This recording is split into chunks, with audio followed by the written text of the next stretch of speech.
Nice empty area east of Joppa as we make way to the Rust Wells. We've discovered a new place already. Nice little location of ruins for us to delve into, and at level 1, inevitably get ourselves killed. We could fast travel there, but I like walking. Get into some fights, maybe find some ruins, find some books. These lovely, wonderful, randomly generated books that are of nice value. It's a bunch of random text thrown together. Melee combat is combat between two opponents with missile weapons, such as we are ravenous fiends and oft succumb to fits of maddened fury. I'm not going to spend too much time on these pages. I'll just flip through them, and if you're very quick at pausing, you can read their jargon.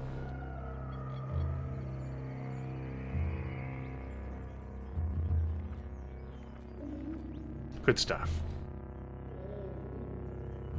It'll be worth a few dollars. Nice little light source there. There's an auto-explore key. I'll press it now. Oh, we spotted a bear. Ah, that's so far away. I was actually having trouble spotting the bear because I didn't think it was that far. We'll be fine. We will approach the bear, though. The bear is hostile towards us. It is tough.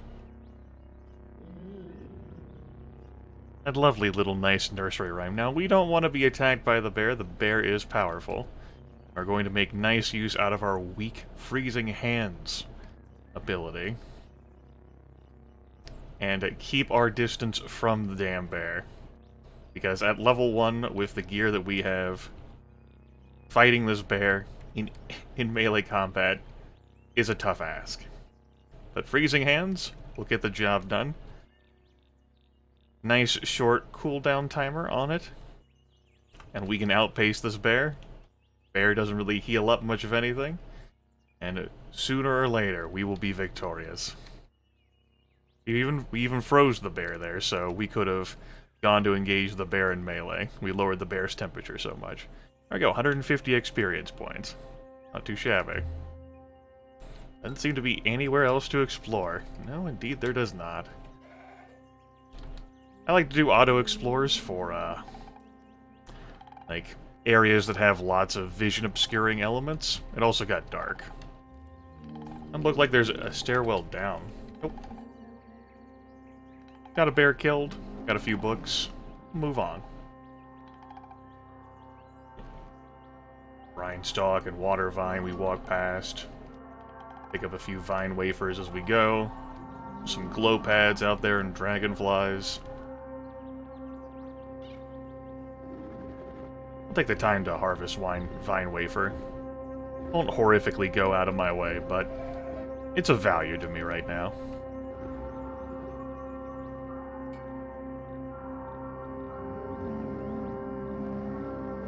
Good stuff. Here in the salt marshes, we have some glow pads lingering out. We can fight those too. They're beholden to the water, so they're easy kills. Case in point.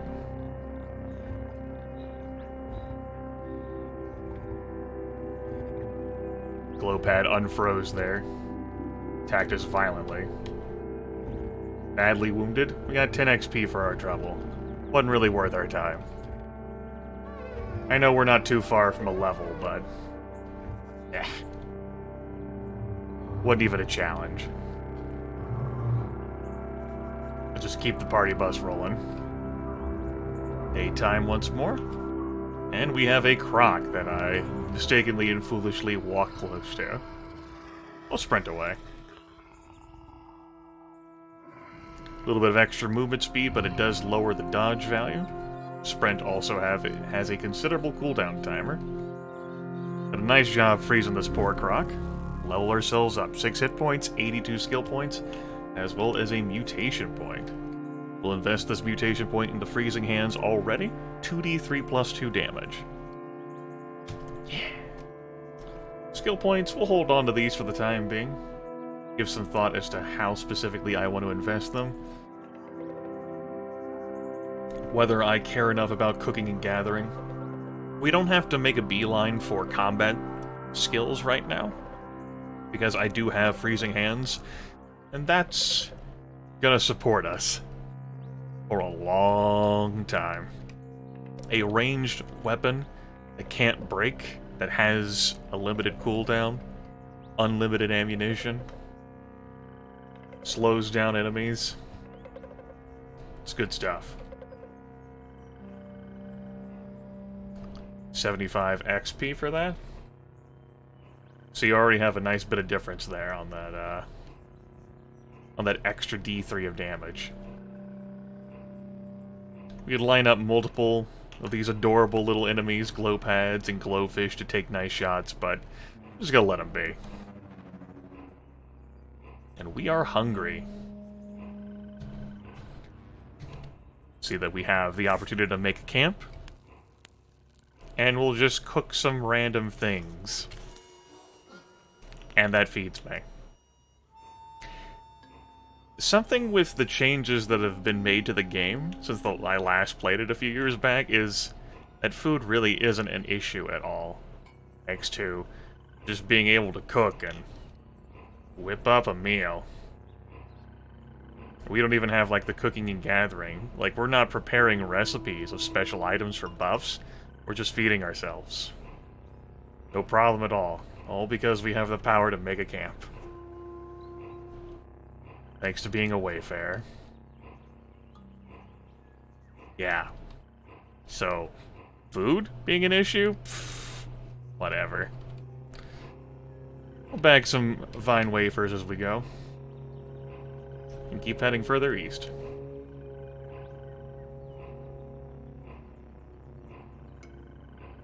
It's not too hard to miss things on the screen, especially as it gets dark.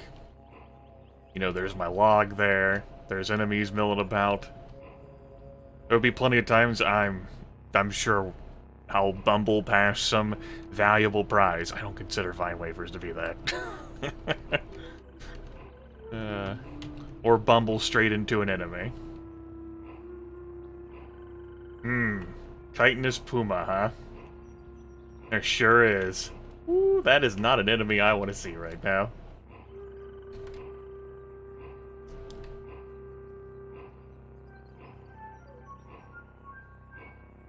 What we got out here? I've never seen those before. Okay, very good. Y'all enjoy fighting each other, and they most certainly are. Those pumas and gnus are going to war with one another. Uh-oh, we've attracted the attention of one. I may want to dip off the screen here. I think I will.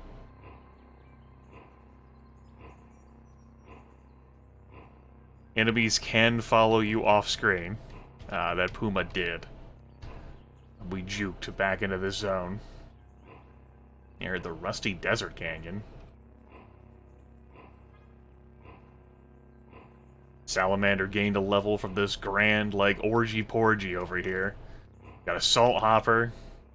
We got a Boar. Boar's wounded. Salt Hopper is, in pretty decent condition. No. Oof. Boar got hit by a young ivory. Those things are mean.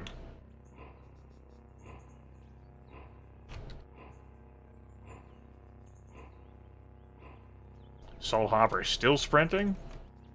Sure is.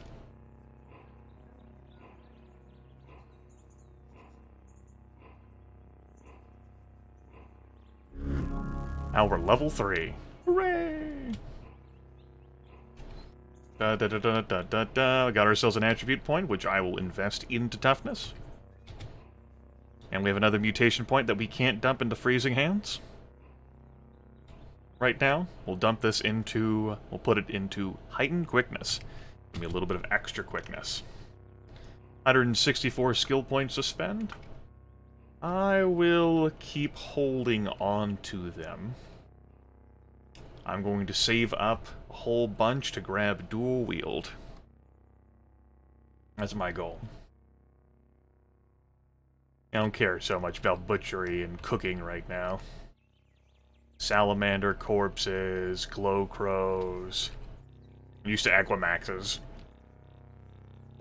Those are pretty damn vicious for a low-level character, but thankfully they're neutral. A grand fight between all these enemies. Tortoise there, who is very irritable. They can be a pain in the ass to fight. I've got a carapace that hardens up. They got solid armor value.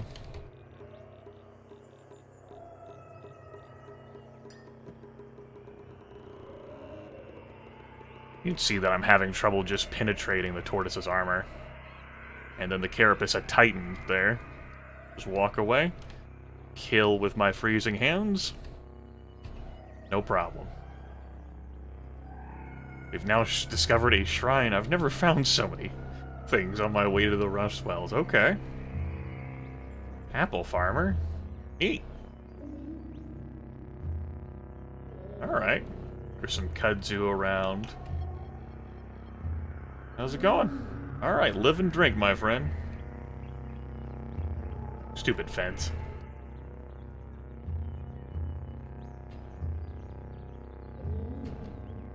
There we go.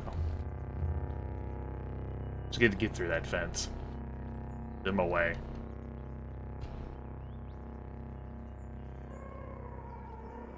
Kudzu here is a great reason why you'll want a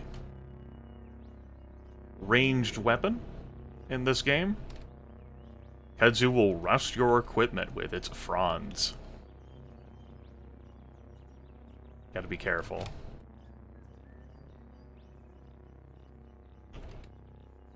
Hello.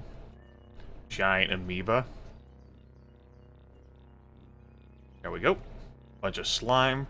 Falls to the giant amoeba's death. We're out of here. Some witchwood over here. We'll harvest that bark. And keep moving.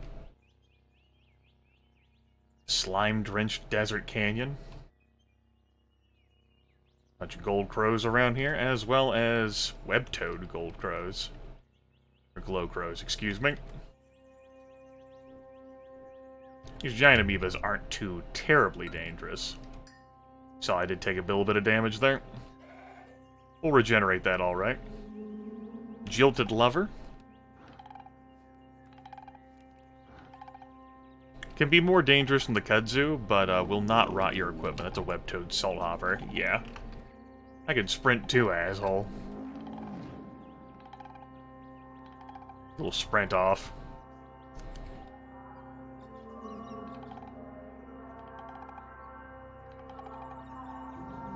There we go, 225 XP. We're not too far from gaining yet another level.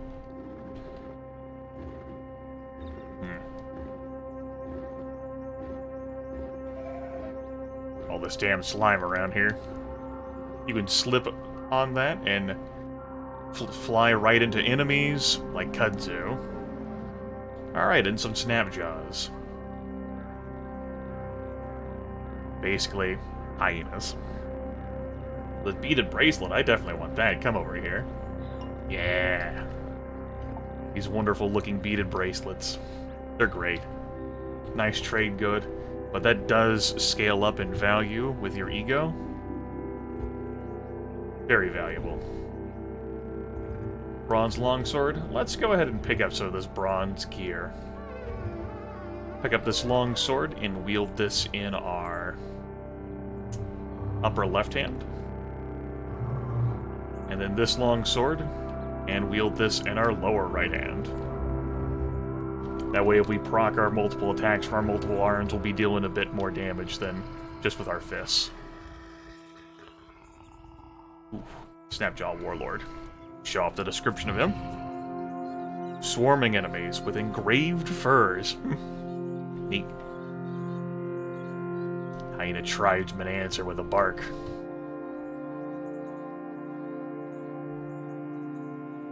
There we go. An iron mace for us. Just deals 2 damage straight up. The cudgel. which dazes on crits, and our engraved furs, engraved with a scene from the life of the ancient Sultan Mushid III.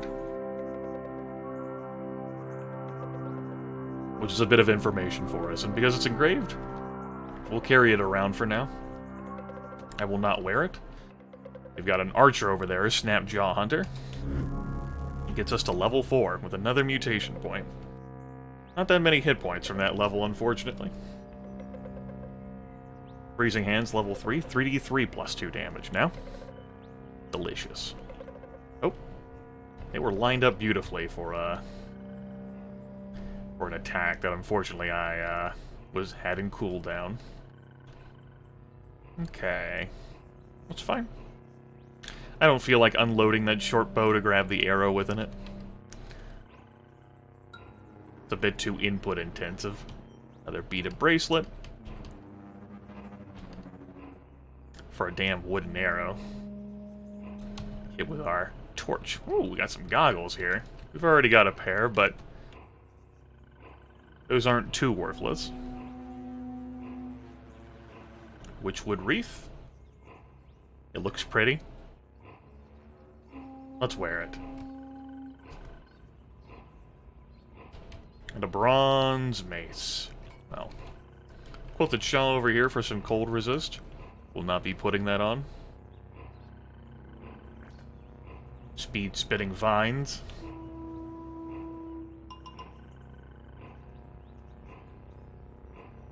Two-headed boar. They're fairly mean and dangerous.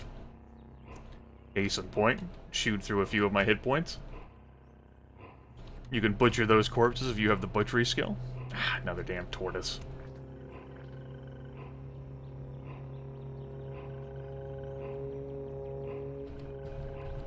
I have a hard time penetrating the armor of these things. There we go. Stupid hunter. Ooh, Sunveil. Heat resist, an extra reputation with an Isakari tribe. We'll definitely be wearing that. We'll grab this. We'll grab the battle axe, and we'll grab this masterwork short bow. I will wield that battle axe. 1d2 plus 1 damage instead of 1d3. Good stuff. Good stuff. Alright.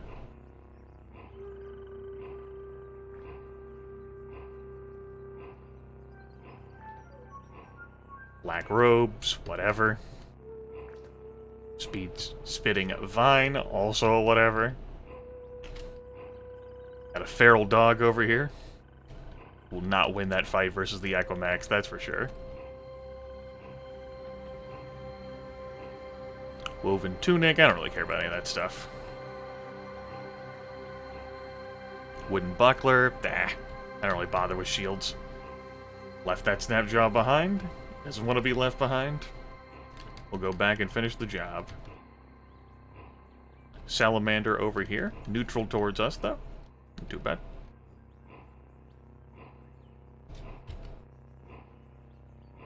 That's my kill. Salamander. Salthopper over here. You can see how vicious they are. I accidentally killed a dragonfly with that, those freezing hands. Frankly, they're not all mobbing me in anger.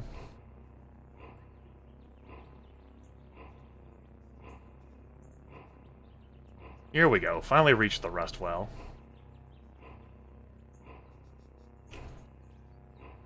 Nice goat.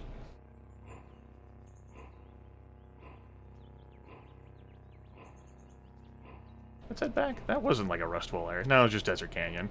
Should be once more to the east then. Go ahead and make a camp, just so we can cook up some random meal. A burnt capacitor. Nice. Needed to add the burnt capacitor for a little bit of extra flavor in our meal. We could fight the goats. There's some goat meat to get off of them. They're not worth bad XP, and we can just kite with freezing hands, but I'm not gonna bother. Here we go, Rustwell. Some wire strands around here they're going to want to pick up. Some beetle bums that will love to devour items they come across. Alright, we got ourselves a weird artifact. Good. An Electro Bow. It's not a knick-knack that I want to give to Argive, really. A pretty valuable item. Yeah, those beetle bums weren't gonna keep taking shit there. It also has a power cell in it. Be valuable. A chem cell. Very good. Nice to have one of those already. It's a power source for things. I'd prefer something like a solar cell, but hey, what we get. These wire strands are for another quest from Argive. I'd prefer not to cash in that Electro Bow. Chem cell I'm not too upset about. That was a dread root. That plant loves to scare you. Frighten everyone around it. Make it fly into other things. Like kudzu. It's a jerk plant like that. Like that speed spitting vine.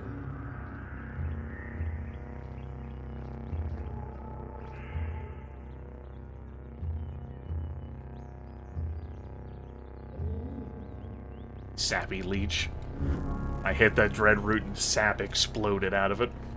Got ourselves another level. Great. There's some more quickness for us. And that's going to be dual wield. You are skilled at two-weapon fighting. Your chance to attack with an offhand weapon is increased. That grants us the Flurry ability. You make an attack with every hand, including extra hands granted by mutation or technology. And offhand strikes.